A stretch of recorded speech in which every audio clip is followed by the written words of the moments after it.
Prezados irmãos e prezadas irmãs, estamos diante de mais uma lição da Escola Bíblica Dominical da Igreja Evangélica Congregacional do Largo do Tanque. E hoje falaremos sobre a lição 9, no qual fala do livro de João, o Evangelho de João, né? Então vamos orar para dar início a nossa mais uma Escola Bíblica Dominical. Senhor Deus e Pai, nós te louvamos, te glorificamos, te exaltamos e te agradecemos, Senhor, por mais um dia que Tu nos proporciona.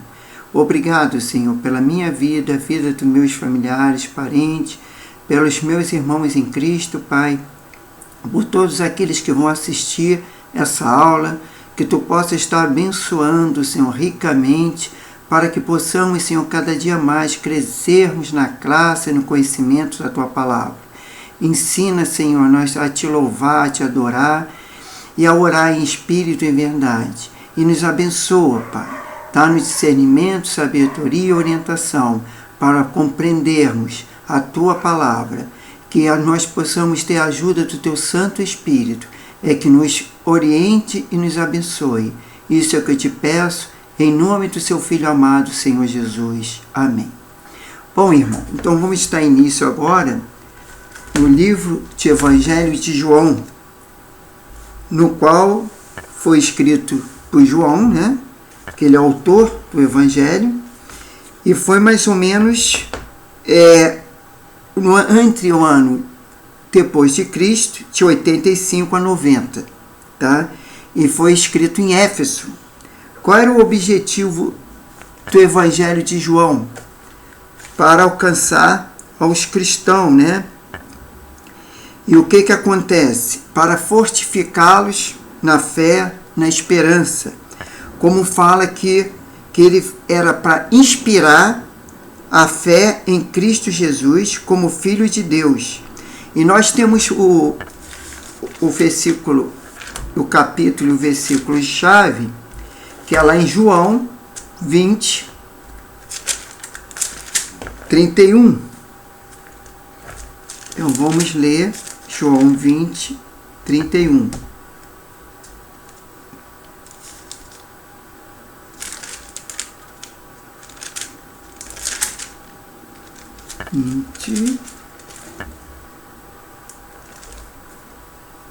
E como diz o seguinte, eu estou em Lucas, é João, por isso que eu não estou achando, mas vamos chegar lá. João 20, 31, que diz: Estes, porém, foram escritos para que creiais que Jesus é o Cristo, o Filho de Deus, e para que crendo tenha vida em seu nome. Amém, irmãos. Então a gente vê aqui que o autor, ele fala aqui no início, né, no primeiro parágrafo, que o Evangelho segundo João se destaca por duas ênfases especiais: a devocional e a teológica. Nenhum outro livro levou tantas pessoas a Cristo, inspirou tantos a segui-lo e servi-lo, né? Em comparação aos sinóticos, Mateus, Marcos e Lucas, que são os outros três evangelhos, João é completamente diferente na estrutura e no estilo.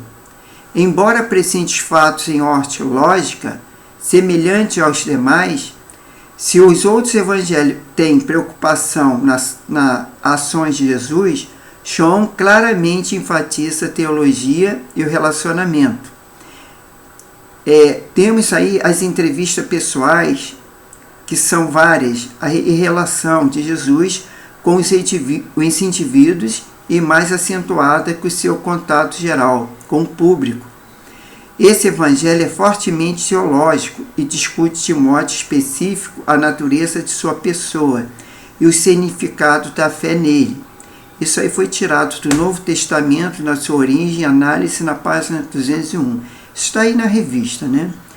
E temos aí a questão que o livro, o propósito principal, como eu já falei, foi inspirar na fé em Jesus Cristo e como Filho de Deus.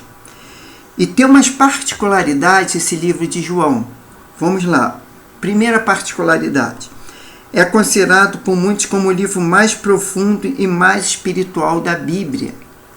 Ele tem outra particularidade, que é nele, Cristo dá uma revelação mais completa de si mesmo e de seu Pai, que não se encontra em nenhum dos evangelhos sinóticos, quer dizer, não encontra nem Mateus, nem Marcos, nem Lucas, mas encontra aqui em João. E temos que lá, como fala aqui, que o que não se encontra é sua pessoa e seus atributos. Veja, onde ele fala, eu sou de Cristo. Tem também de sua divindade. Tá? A gente pode ver lá no capítulo 1, versículo 1, né? Que diz que ele era o verbo e o verbo estava com Deus, desde o princípio. Né? A gente vê isso lá no livro de João, no capítulo 1. E temos também a obra do Espírito Santo e de sua própria comissão divina. Por exemplo, no capítulo 5, ele declara 6 vezes consecutivas que foi enviado por Deus, em apenas um capítulo. Da paternidade de Deus, Cristo fala que Deus como Pai, e mais de 100 vezes. Deus é o Pai espiritual. Ele é o Pai doador da vida. A mensagem é do Pai. Pai é o maior que todos. As obras são do Pai. Deus é o Pai interior, o Pai eterno, o Pai santo e o Pai justo e etc. Então, o que acontece?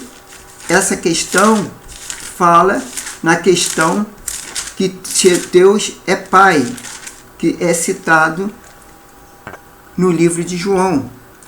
E temos a questão que talvez a mais notável de todas essas características é distintiva de seu evangelho, seja o fato que mais da metade dos espaços do livro seja dedicado a eventos da vida de Cristo, sua palavra durante seus últimos dias. Isso também é outra particularidade do livro de João. Temos o discurso e as conversas encontradas só em João. A conversa com Nicodemos, com a mulher de Samaria, o discurso aos judeus na festa do Tabernáculos, a parábola do bom pastor, no capítulo 10, a série de instruções privadas aos discípulos, as palavras consoladoras e a oração intercessora, lá no capítulo 14 e 17, o encontro com os discípulos no Mar da Galileia, no capítulo 21. E João também registra 8 milagres de Cristo. Vamos lá ver quais são os milagres. O milagre da ressurreição, para provar sua divindade, e 6 desses se encontram só neste evangelho. A água transformada em vinho, a cura do filho do funcionário do rei, a cura do homem no tanque, o cego de nascimento, a ressurreição de Lázaro, a segunda pesca milagrosa. E temos 2 grandes correntes de pensamento, fluem através do livro, os quais eu aproveito seguir, que é a fé e a vida eterna. Então, essa é uma particularidade que tem encontro no livro de João, que não encontra nos outros evangelhos. Eu não diria que a gente teria que ler mais o livro de João, porque eu acho que todos os evangelhos são importantes, porque tem coisas que de repente não tem no livro de João, mas tem no livro de Marcos, de Mateus e Lucas. Mas eu quero dizer que esse livro é um livro mais completo e fala especificamente na questão da fé e da vida eterna. Então, quer dizer, o livro pode ser dividido em 5 partes. Né? O livro de João, ele tem como prólogo, é o verbo eterno que encarna, né? Tem a manifestação da divindade, Cristo ao mundo, acompanhado de 6 testemunhos, o de João Batista, o do Espírito Santo, o dos discípulos e das obras poderosas de Cristo, e do Pai e das Escrituras. Tá? Isso a gente pode ver lá em João 1,19 e 12:50. E tem em terceiro, né, a terceira parte, que é a revelação particular e as instruções aos discípulos, que está no capítulo 13, versículo 17. E temos a sua humilhação e o seu triunfo sobre a morte, no capítulo 18, 20. O epílogo, que é no capítulo 21, de 1 a 23. Entendeu? Então, essas são particularidades do livro de João. Quer dizer, que tem no livro de João e não tem demais nos evangelhos. Agora, entrando aqui na lição, aqui no item 1, versículo item 1, no 1:3, melhor dizendo, João em sua sentença. João mostra Deus agindo na história por meio de Jesus, Filho de Deus, narrado com uma perspectiva pós-ressurreição. Temos no item 2 as características do Evangelho. Aí tem que João era irmão mais jovem de Tiago, da família de Zebedeu. Fazia parte justamente com Pedro e Tiago do círculo íntimo dos 12 discípulos de Cristo. É claro que o autor era judeu. O debate entre Jesus e os líderes religiosos em Jerusalém sobre as questões mais delicadas da interpretação é que os judeus faziam da lei não era fáceis de entender ou de resistir naquele tempo, por um ator que não fosse judeu. O evangelista também foi testemunho ocular dos fatos que registrou, conforme João 13, 23, João 19, 26 e 35, João 22 e João 21, 24. Esses três importantes ocasiões do ministério terreno de Jesus, João é mencionado em companhia de seu irmão Tiago e de Pedro, na ressurreição da filha de Jairo. Está lá em Marcos 5,37. Na hora da transfiguração, que é lá em Marcos também 9,2. E no jardim de Getsêmani, que é lá em Marcos 14,33. Foi bispo em Éfeso e também o autor de 3 epístolas do Apocalipse. Né? E sobre o livro de João, o que nós destacamos? Que são as 5 características também do tato peculiar.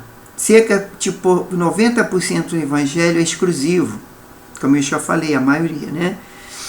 Então, esse acontecimento lá com Jesus foi narrado por João. Este contraste está pelo propósito peculiar do apóstolo João ao escrevê-lo. Outro que podemos falar sobre o discurso. São 4 longos discursos de Cristo, que são apresentados com grande ênfase. É em João 6, 22, 40, que fala sobre o pão da vida, né? Que ele era o pão da vida. Tem João 8, 12 e 20, que ele fala que é a luz do mundo. Tem João 10, 1, 18, que ele é o bom pastor. E tem João 14, 16, que é o cenáculo. E os debates de Cristo também receberam destaque. Alguns aconteceram em ambiente tenso e outros em ambiente mais tranquilo, conforme lá o capítulo 5, 8, 10 e 12. Os diálogos. A história de Cristo revela que alguns diálogos notáveis que aconteceram homens e mulheres na fé do próprio Senhor Jesus. Temos lá em João 1, 35 e 51, fala dos primeiros discípulos. Temos João 3, 1, 15, que fala de Nicodemos. Temos João 4, 1, 30, que fala da mulher samaritana. Tem João 9, 1, 12, que fala do século de nascença. E tem João 11, 1, 46, que fala da família de Lázaro. Né? Lázaro, a gente todos sabe, aquele que era irmão de Marta e Maria, no qual Jesus ressuscitou. Né? E temos o dualismo, né? Que João trabalha com categoria este mundo, o mundo de cima, entre Deus e o diabo, entre a luz e as trevas, segundo a palavra aí de João. Tanto no Evangelho quanto nas epístolas. João foi o último apóstolo a morrer. O vocábulo de João é talvez o mais simples no Novo Testamento, mas os seus pensamentos são muito profundos. Quer dizer, ele teve um vocábulo bem simples, mas os seus pensamentos foram muito profundos.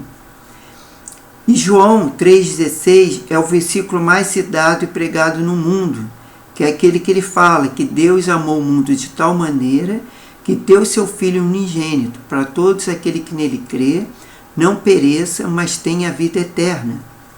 Eu gosto muito desse versículo, porque fala muito ao meu coração. E eu acho que muitas pessoas já foram salvas e alcançadas quando ouviu esse versículo. Eu tenho até um testemunho que eu vi no YouTube sobre um caso que a pessoa se converteu depois que ouviu esse versículo da Bíblia. Ele é muito profundo. Há mais sobre o Espírito Santo neste livro que todos os outros evangelhos juntos, para você ver. Aqui fala muito mais no Espírito Santo, João fala, do que os outros 3 evangelhos. Aí vem aqui o autor fala, João para hoje. Ele faz uma pergunta, você conhece as peculiaridades desse evangelho? Quais as contribuições o evangelho de João acrescentou na sua vida? Tá, eu vou ser sincero, eu gosto muito de ler o livro de João. Já li várias vezes. Mas eu sempre aprendo mais um pouco. Eu acho que tem mais profundidade, como o próprio autor aqui da lição narra, tem mais profundidade no livro de João do que os outros evangelhos. E eu sempre procuro ler, entendeu? O livro de João. Eu acho ele mais assim profundo e fala até muito sobre o Espírito Santo, né? Aí no item 3, fala que o número 7 no Evangelho. O número 7 tem grande significado na Bíblia. Em João 7 é um número-chave para significar alguns pontos notáveis, que fala dos 7 sinais, os 7 testemunhos, as 7 confissões. Essa divisão fornece a possibilidade de entendimento lógico do Evangelho. Os sinais revelam o poder de Cristo, os testemunhos dimensionam a fé em Cristo e as confissões ratificam a messianidade de Cristo, Cristo como Messias, né? Temos aí o 3.1, que continua falando sobre 7 sinais de Cristo, né? Que são 7 sinais ou 7 milagres, dos quais 5 estão registrados só em João. Foram registrados para comprovar a divindade de Cristo e demonstrar o seu poder. Entre aspas, o autor coloca, esses 7 milagres deram de ser precisamente nas áreas em que o homem é incapaz de efetuar qualquer mudança nas leis ou nas condições que afetam sua vida. Nessa área, Jesus provou ser poderoso, onde o homem é importante, e as obras que ele fez testificam sua capacidade sobrenatural. E fecha aspas. Aí a gente vai ver aqui esses grandes milagres de Jesus, que é falado, esses principais 7 milagres. Quer dizer, a gente sabe que foi muito mais milagres que Jesus efetuou aqui na Terra, na sua permanência aqui. Mas não houve possibilidade, talvez, de narrar todos os milagres. Até mesmo já ouvi falar que se escrevesse todos os milagres de Jesus, no mundo inteiro não caberia um livro para escrever tantos milagres que Jesus operou. Mas a gente vai ler aqui os mais importantes, que é aqueles que a gente pode sempre estar meditando nessa questão, porque isso vai influenciar muito na nossa vida como cristão. Porque, por exemplo, em João 2:11, qual é o milagre que fala? Fala da transformação de água em vinho. Se Deus pode transformar água em vinho, Ele pode também transformar as pessoas. Ele pode transformar um alimento, mesmo com veneno, como Jesus fala, que mesmo que um pregador do Evangelho que ainda coloque veneno para ele, não fará mal nenhum. Porque Deus pode transformar aquele líquido, aquele veneno, em coisa boa, porque Ele é Deus, Ele é poderoso. Então, que fala que no Evangelho, na água do vinho, é só mesmo o livro de João. E tem os elementos naturais, que é a água, né, que é um elemento natural, e o vinho. e ele transforma essa água em vinho, porque foi um pedido lá da mãe de Jesus, numa bodas, né, que era uma festa de casamento, e faltou o vinho, que foi o primeiro milagre de Jesus, foi a transformação da água em vinho. Temos um João 4, 46 e 54, que também é uma prioridade do livro de João, que fala da cura do filho de um nobre. E a doença foi curada apesar da distância. Mesmo tendo distância, o poder de Jesus não tem limite, não tem barreira, e atravessa quilômetros e mais quilômetros, entendeu? Então foi curado através mesmo da distância. Temos lá em João 5,9, que fala da cura de um homem paralítico. Foi a demonstração do poder sobre a necessidade, a doença apesar do tempo, que o homem paralítico estava muito tempo sem poder andar, no caso, e ele foi curado. Isso lá também está narrado em João. Agora temos João 6,14, que é o alimento dos 5.000, no qual Deus transformou os peixes e os pães e multiplicou, né? Para alimentar aqueles 5.000 homens, sem falar mulheres e crianças. Então foi o quê? Foi a necessidade, a fome do povo. Isso também não está só em João. Esse aí já está em Marcos, Mateus, Lucas. Os outros evangelhos também falam na questão da multiplicação dos peixes e dos pães. Temos em João 6, 16, 21, que fala Jesus andando sobre as águas. Isso também foi sobre a natureza, porque mostra que Jesus tinha poder sobre a natureza. E lá também tem em Marcos, em Mateus e em João. Lucas já não fala nessa passagem desse milagre, vamos dizer assim, que Jesus, no qual andou, e Pedro também andou, embora depois ele afundou quando ele deixou de olhar para Jesus. Mas o que acontece? Em João 9, 12, fala da cura do cego, a doença apesar da dificuldade que o cego tinha até para chegar próximo a Jesus. Ele teve que gritar muito, né, para o filho de Davi, para que curasse ele. E isso é narrado em João. É uma particularidade do livro de João. E temos João 11, 1,46, que é a ressurreição de Lázaro, no qual ele estava morto, né? Então Jesus ressuscitou. Isso só está também narrado no livro de João. Então esses foram os 7 maiores sinais de Cristo, né? Que dentre esses 7 a gente pode ver que 5 aqui é narrado apenas no livro de João. Certamente a reação das pessoas aos sinais foi diferente. Muitos creram e foram salvos. Outros negaram o poder de Deus e não creram em Cristo e não tiveram a salvação. Porque muitos ali, quando foi curado, e até aqueles mesmos que não foram curados, mas viram esse milagre de Jesus, eles creram no Filho de Deus e eles foram salvos. Agora, teve aqueles que, embora viram, foram oculares, foram testemunha, né? Porque eles viram, mas mesmo assim, eles não aceitaram Jesus como Senhor e Salvador e perderam a salvação, né? Então, a gente vê que a incredulidade, muitas vezes, nem a pessoa vendo o milagre, ela crê, porque parece que a incredulidade é mais forte que a fé, né? Que não era para ser, era para ser a fé mais forte. E a pessoa olhando, vendo, né? Crendo naquilo que viu. Mas mesmo assim, muitos duvidaram ainda. Então a gente vê aí no 3.2 os 7 testemunhos sobre Cristo. 7 personagens diferentes se pronunciaram apresentando a identidade de Cristo. Vamos lá, os personagens. Nós temos em João 1,34, que é o João Batista. Ele é o Filho de Deus. Foi a citação que João Batista fez. Ele é o Filho de Deus. Temos o André, lá em João 1,41. Achamos o Messias. Ele fala isso, né? é a citação dele, achamos o Messias. Temos o Natanael, que em João 1,49, que fala, tu és o Filho de Deus, tu és o Rei de Israel. E temos o Pedro, que em João 6,69, que diz, tu és o Santo de Deus. É a citação lá de Pedro. Temos Marta, em João 11,27, que diz, tu és o Cristo, Filho de Deus.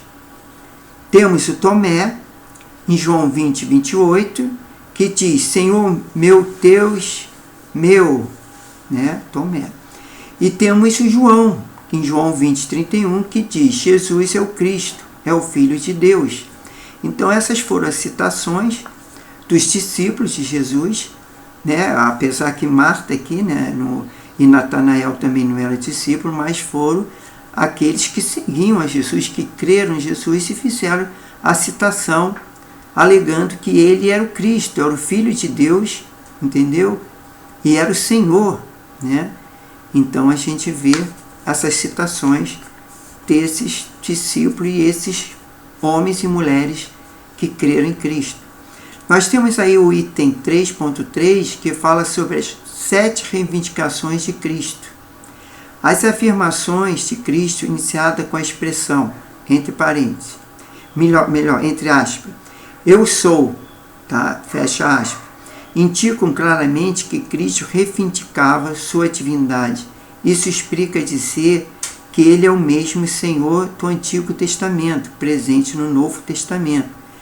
Entre aspas, diz, antes que Abraão existisse, eu sou, fecha aspas, conforme João 8,58. Ele afirmou Leide, quer dizer, um escritor, né? Que, entre aspas, todas essas declarações são reflexos de uma autoconsciência absoluta, fecha aspas. Diz, eu sou o pão da vida, entre aspas, né? João 6,35. E entre aspas também, eu sou a luz do mundo, fecha aspas, conforme João 8,12. Ele diz também, entre aspas, eu sou a porta, fecha aspas, João 10,7,9. E ele diz, entre aspas, abre aspas, eu sou o pastor, fecha aspas, João 10,11,14. E abre aspas, eu sou a ressurreição e a vida, fecha aspas, João 11,25. Ele diz também, entre aspas, eu sou o caminho, a verdade e a vida, fecha aspas, e João 14,6. E ele diz também, abre aspas, eu sou a videira verdadeira, fecha aspas, João 15,1. Isso são as reivindicações, são as narrações de Cristo, né? No qual ele fala que ele era o pão da vida, a luz do mundo, que era a porta, o pão pastor, ele era a ressurreição, era a própria vida, é o caminho, a verdade, a vida, e que era a videira verdadeira. Isso são expressões que Jesus falou, que são verdadeiras sobre ele. Então, aí, mais uma vez, o autor coloca João para hoje, que tem uma pergunta e uma exclamação. Agora você tem muita evidência que comprovam Cristo como Deus. O que pretende fazer com essas informações? Essa é a pergunta. Então, ele fifa para Cristo, anunciando essas informações. Então, é importante que esses enunciados de Cristo, assim como as citações dos discípulos, e da questão também de Marta lá, e de Natanael, possamos transmitir essa palavra, né, para outras pessoas, para aquelas pessoas que ainda não creram em Jesus, que não têm sua salvação, para que eles meditem nessas palavras de Cristo, creia, né, no que Cristo falou nessas narrativas, né, porque se a pessoa crê que Ele é a luz do mundo, que Ele é o pão pastor, que Ele é a verdade, a vida, vão crer nele e vão ser salvos, né? Aí, indo para no item 4, fala sobre o Evangelho da defesa da fé. O Evangelho de João é conhecido como Evangelho da fé. Segundo o professor Carlos Oswaldo, também, entre aspas, né, poderia ser chamado de o Evangelho do conflito entre a fé e a incredulidade. Fecha aspas. porque desde um princípio até os eventos finais do livro, a apresentação do Messias provoca confiança e incredulidade com os resultados naturais de bênção e condenação. Fecha aspas. Porque aqueles milagres, essas narrativas, muitos creram, né, no Jesus como Filho de Deus, mas outros ficaram incrédulos, infelizmente, como acontece hoje, que é pregada a palavra, né? Muitas vezes o pregador usa o livro de João como esposo, fala ali que Jesus já existia, né? Texto capítulo 1 de João, né? Mas o que é texto, a criação do mundo, ele já existia, mas muitos não creem, né? Por exemplo, os judeus, eles acham que o Messias não veio. E Jesus é o Messias, Jesus é o Filho de Deus, o verdadeiro, o Messias prometido. Isso está lá desde o Gênesis, né? E quer dizer, mas, infelizmente, eles não creem. E é precisamente por motivo como esse que João apresenta claramente a razão pela qual o Evangelho foi escrito. Entre aspas, que diz: na verdade, fez Jesus diante dos discípulos muitos outros sinais que não estão escritos nesse livro, como eu já falei. Estes, porém, foram registrados para que creiais que Jesus Cristo é o Filho de Deus, e para que, crendo, tenhais uma vida em seu nome. Fecha aspas. Está lá em João 20, 30 a 31. Nessa passagem encontramos a declaração da chave do livro, como já foi citado. Destaca também 3 palavras em João 20, 30, 31, que pode perfeitamente resumir a essência apologética do livro: sinais, creiais e vida. Sinais já foram apresentados anteriormente, que foram registrados para mostrar o poder de Cristo e ratificar a sua divindade. Creiais, entre aspas, é descrita 98 vezes, como variações em todo o Evangelho. Significa entregar total e plena a Cristo, entendimento do que ser igreja, vida, entre aspas, né, falando. É um significado claro que é concedido na salvação, que todos têm, através da salvação, têm vida eterna. E é a mais alta experiência que o homem pode experimentar, conforme João 17, 3.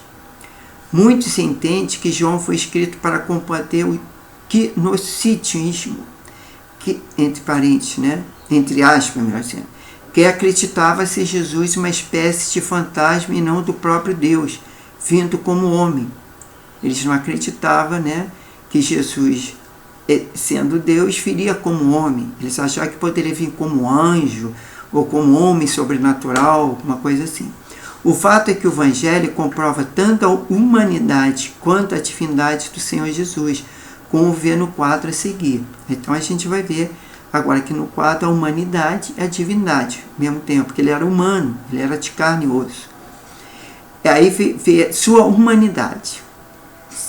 O verbo se fez carne, quer dizer, era Deus que se fez carne, que se encarnou. E sua divindade era o verbo que era Deus, como é lá citado em João 1, né, no capítulo 1. Temos o cansado da viagem, lá em João 4, 6, que ele ficou cansado. E ele fala: antes que Abraão existisse, eu sou. Quer dizer, Jesus já existia antes de Abraão. Dar-me de beber, isso lá em João 4, 7, prova que Jesus tinha sede. E em sua divindade, eu e o Pai somos um, né?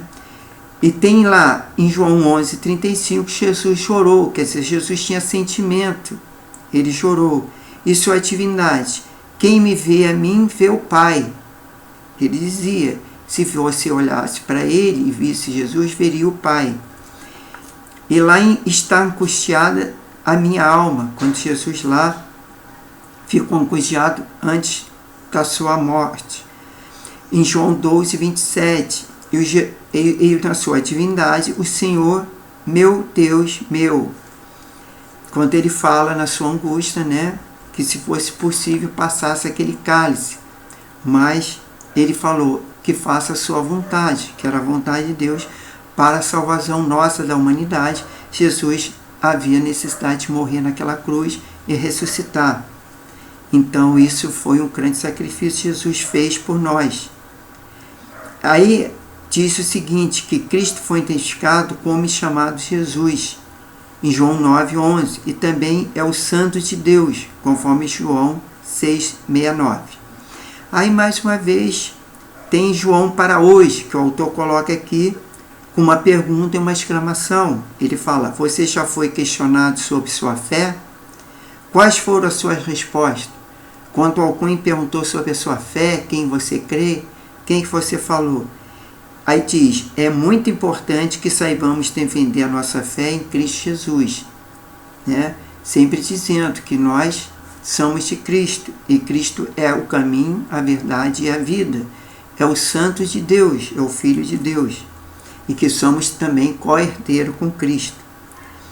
E aí temos aí a conclusão que fala, sem dúvida, o Evangelho segundo João é peculiar. As peculiaridades e similaridades de João nos auxiliam a ser mais ferramenta em defesa da nossa fé.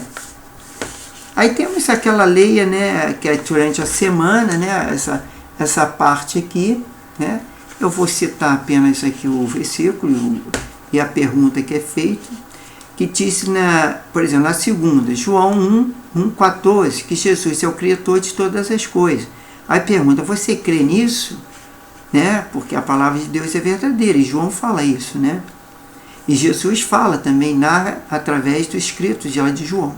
E tem terça-feira, João 3:1-15, que fala: a salvação exige arrependimento e novo nascimento. Você já foi salvo? Isso é a pergunta. Se você não foi salvo, lembra-se que você precisa se arrepender dos seus pecados, porque aí você vai nascer de novo. Deus vai te perdoar os seus pecados quando você se arrepende e pede perdão. E aí você tem um novo nascimento, uma nova vida, entendeu? E temos os quarta-feira, João 4:1-30, que Jesus não faz exceção de pessoa.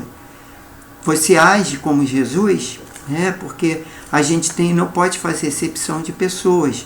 Seja quem for o passado da pessoa, nós temos que aceitá-lo a partir que ele chegou ao arrependimento e ele é uma nova criatura. Até mesmo aqueles que ainda não chegaram ao arrependimento, nós temos que estar com a porta aberta para essas pessoas. E muitas vezes na rua também, quando alguém vai pedir uma esmola, alguma coisa, temos que também ajudar e falar da palavra de Deus, não rejeitá-los, não fazer exceção de pessoas, porque ele é um mendigo, um morador de rua. Mas nós temos que tratar da mesma forma a qual nós tratamos nossos irmãos em Cristo Jesus ou nossos parentes familiares. Na quinta-feira, João 6:22-65, que só Jesus pode salvar. Você crê nisso? Por quê? Porque ele é o Salvador. Só através dele conseguimos essa salvação. Na sexta-feira, em João 10:1-18, Jesus é o bom pastor. Você faz parte das ovelhas de Cristo. A partir que você aceitou Jesus como Senhor e Salvador, você tem Jesus como bom pastor. E você, no caso, você será uma ovelha de Cristo, né? E temos no sábado, João 16:1-33, que fala que o Espírito Santo é o consolador dos crentes. Você sente consolo do Espírito? Quer dizer, é o Espírito Santo que nos consola, que nos convence da justiça, do juízo, do pecado, mas principalmente é o nosso Consolador. Ele que, quando nós nos convertemos, somos batizados com Ele, com o Espírito Santo, Ele vem atuar em nossas vidas e vem nos consolar, nos confortar. Precisamos pedir orientação ao Espírito Santo na questão do entendimento da palavra, né? Nós precisamos sempre estar com o Espírito Santo para que possamos entender a palavra de Deus, né? E possamos crescer em santidade e amor. E no domingo, que João 21:15-25, Pedro descobriu que não amava tão intensamente a Cristo. E você? Porque ele viu, né, que ele negou a Jesus, né? Ele negou 3 vezes, né? E acontece que ele não amava intensamente, só que depois ele chegou ao arrependimento e amou a Cristo, né, como o bom pastor. E você ama Cristo como seu bom pastor, como o Filho de Deus, o seu Salvador e Senhor, então essa fica essa mensagem, essa palavra para os irmãos e as irmãs nesta lição. E nós vamos orar, agradecendo a Deus por mais essa lição, né? Para que Deus nos abençoe e tenha um bom domingo e uma ótima semana para todos. Senhor Deus e Pai, muito obrigado por mais essa oportunidade de estar lendo a Tua Palavra, meditando na Tua Palavra. Ó Deus, eu só te peço, abençoe todos aqueles que vão ouvir essa aula da Escola Bíblica Dominical. Senhor meu Deus, Tu sabes, Senhor.